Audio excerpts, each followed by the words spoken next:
Welcome to the Talking Library. We have a collection of inspiring and motivational stories of real people for you. Today, we have Desiree de Barros. She's the co-founder of Localstreet. With her partner, Tina Hercules, who I interviewed last week, they create this buy local online marketplace to support small businesses in the community. Let's welcome Desiree. Well, welcome to the Talking Library, Desiree de Barros. Christine Cheung. Isn't it crazy? We are living in a very multicultural country, which Yes. I'm very blessed, I think. It's Yeah. very inclusive. Yes. And I know you're doing something very inclusive too. Can you tell me more about what you do, anything about your business, your family life, or anything you'd like to share? Well, Tina may have already covered this off in the morning, but yeah, she and I, along with our husbands are there sort of as silent partners. We have created a company called Local Street Marketplace that is there to help to connect local communities to their small businesses. Our whole goal is to help communities continue to thrive. We really have created these sort of holistic neighborhood online marketplaces. And we do that by helping small businesses cut through sort of some of the noise to get their name out there. When you have a brick and mortar, you at least have people walking by and they see your store.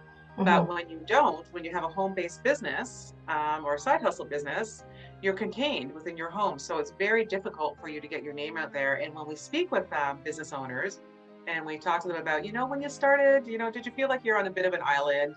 They were like, absolutely. That's what we felt like we were on. So, you get everything set up, get all your branding done, your products are ready, and then you kind of go, now what do I do? So that's what we help with. We pick up businesses, we put them on our social media, we market the site to encourage people to come to shop on it, things like that. So that's sort of where we are. It's funny when you started out telling me what you do, like Local Street is a community marketplace and you help group the local business together and provide them with a place to sell their products. But as I'm listening to you, this is only what people see from the outside. But the inside is that you are a cradle for all those local businesses, for the entrepreneurs. For the entrepreneurs, and they're incredible. There's so many unique things and fabulous things that you wouldn't find anywhere else that are created. We also, I'm so glad that you brought up sort of that business community. It's organically grown with us, and we are now able to, because we're reaching our 100th seller on the site, we're now able to start up our own networking group. Come mid-January, we'll be sending out a note to, the folks that are on the site asking who's interested in this. And so we'll have our networking group established. They can meet each other, help to educate each other, support each other, find new ways to collaborate.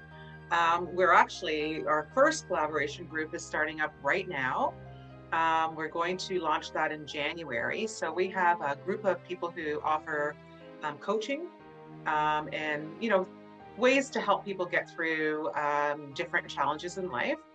And so they're coming together in January to kind of promote that within the Bell Media Let's Talk month. So they're great alternatives. We have a number of them on the site. So they're going to create a collaboration committee and then do a nice little educational piece. And then talk, they'll all also have little spots in the newsletter or magazine that's created, that'll be digital, to talk about what they do. So anybody needing that type of help can go on. Oh my gosh, wow. Yeah. Just blew my mind every time I talk to you. And I wish I could say that was all mine and Tina's idea. Tina and I, we were chatting about that and doing that, but there's a company called Big Girl Interrupted, Hazel and Wendy, and I went for a nice long walk with Hazel probably about 3 or 4 weeks ago, and we started to talk about this idea. So she was thinking about the same thing. Just for the folks that who doesn't know what Local Street is an online marketplace in Ontario. Started in Ontario. I don't know if it's That's moved where it away is. yet. Yes, started it. Let's do that one. So now I just wanted to have how big it has grown. Tell me more about that part. Yeah. So we have a few. So yes, we started in the GTA because that's where I live, and in Simcoe County because Tina lives in Barrie. And right now we have, I think, 3 people in Ottawa. So we hit the border on the east end. Yes. We just onboarded 2 people in the Niagara region. So we hit the border on the southwest end. Yes, just a little here. And then we have a great group in Durham, some folks in Etobicoke and Mississauga, Bolton. Boy, I can't remember them all. Sort of that whole Peel area. It grows as we speak too, right? That's right. Yes, Woodbridge, yeah. So we have to fill in a bunch of gaps in between, but we're getting there. So we kind of have the edges. Yes, yes. The rest of the province. So the goal is to create these, these neighborhood marketplaces throughout the province. And then if that is successful, then we will look to do that throughout the country. Wow. And that's why I say start it out from Ontario, because you never know. It could be like a nationwide or even bigger and greater. But supporting local is the biggest thing right now for the economy recovery. Yes. And I'm so glad that someone's doing it and being an advocate to group them together so we can have access to put our money back to support our local businesses, right? Yeah, it's an incredible cycle actually that things go through. So when we think of taking our dollars and investing in our local small businesses do the same thing. So they have to purchase materials to create their products and goods. And so they often purchase through local businesses as well. So there's a nice little cycle that happens. Not to forget as well about the environmental benefits that come along with this as well. So by shopping local, you are reducing sort of those carbon emissions that are created by international shipping. So that involves, the big tanker ships. Yeah, no traffic jam.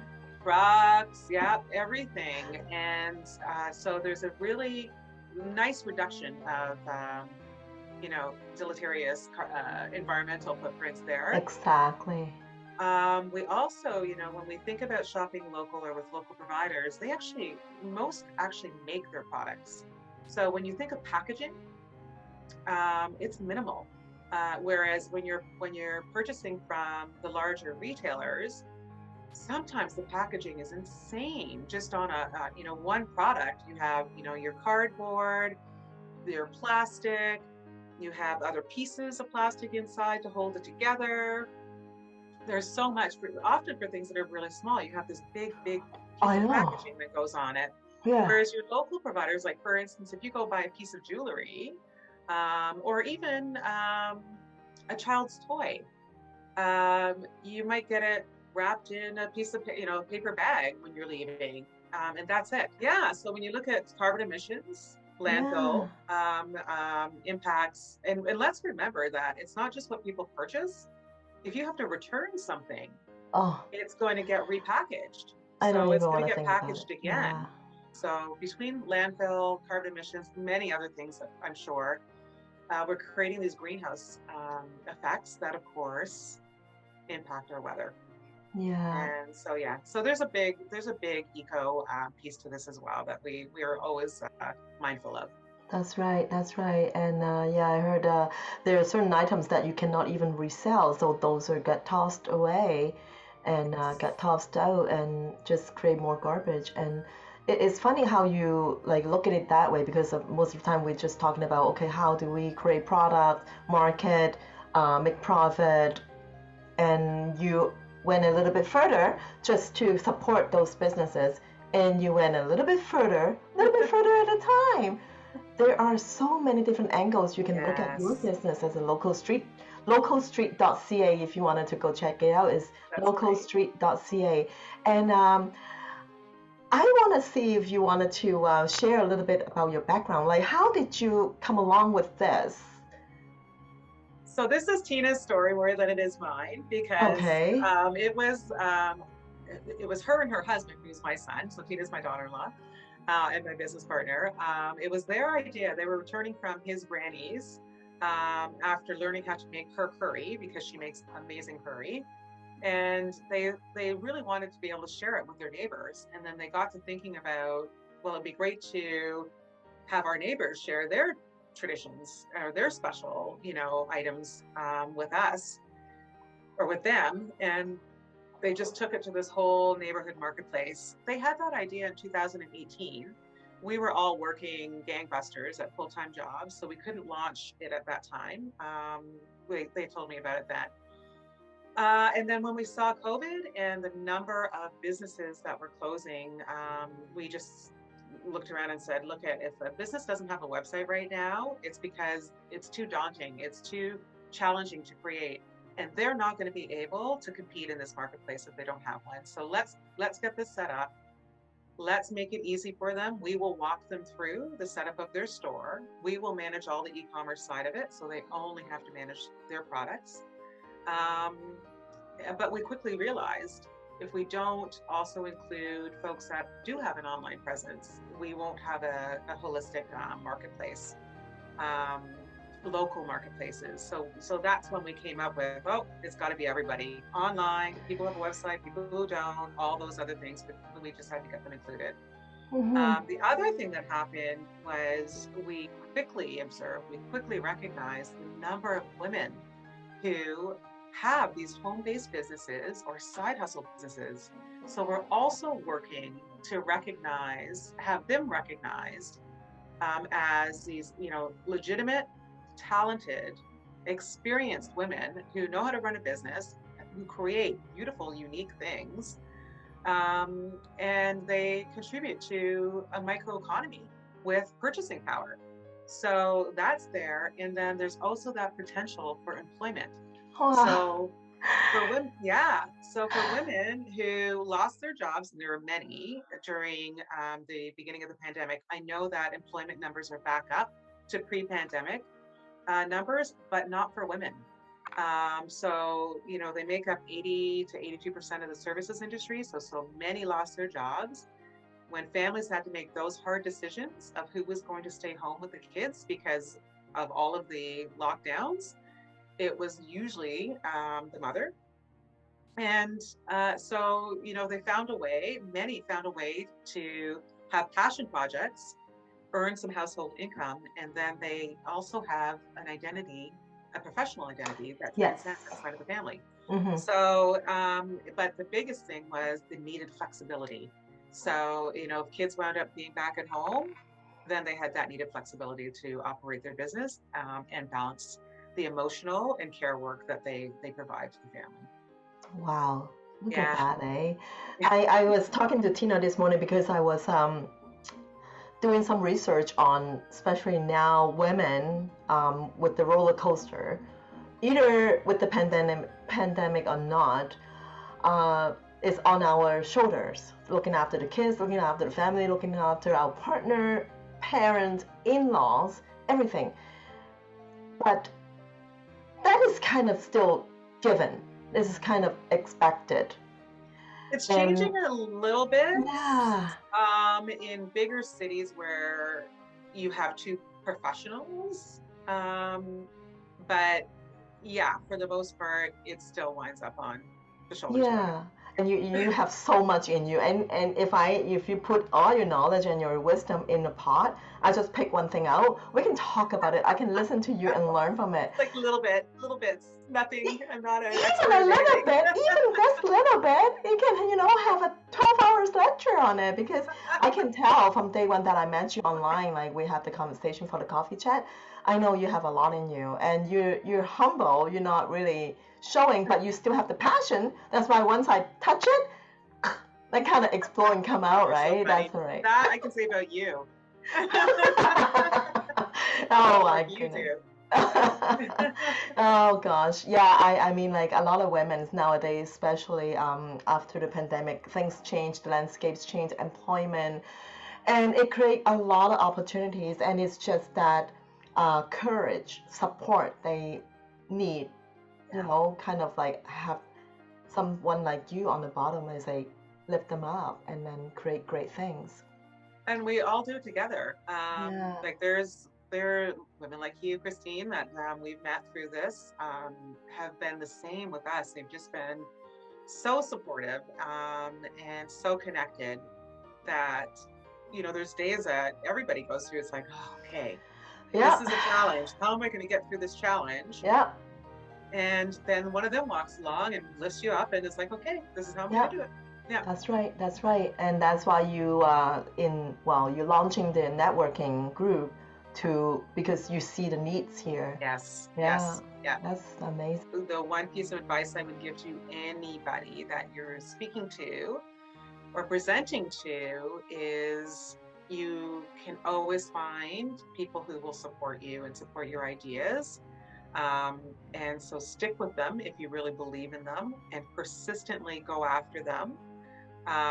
And you will draw people to you that will always help. So go for it. Just go Yeah. for it. I just know from us, it was a Yes. big leap. It's something that we haven't done. We had completely different professional careers before this. This is a different professional career, and it was just a big leap, and takes courage, and then you just have to persist. Mm-hmm. And thank you. Anybody that have listened to this interview will benefit it for sure. And Hopefully we've helped somehow. yes, yes. Thank you so much, Desiree. And I'm going to wrap this up. And I really appreciate your time. And we will continue on with this conversation another time and talk about how great and big and everything you're doing about the launch of the networking and other works that you're going to do too.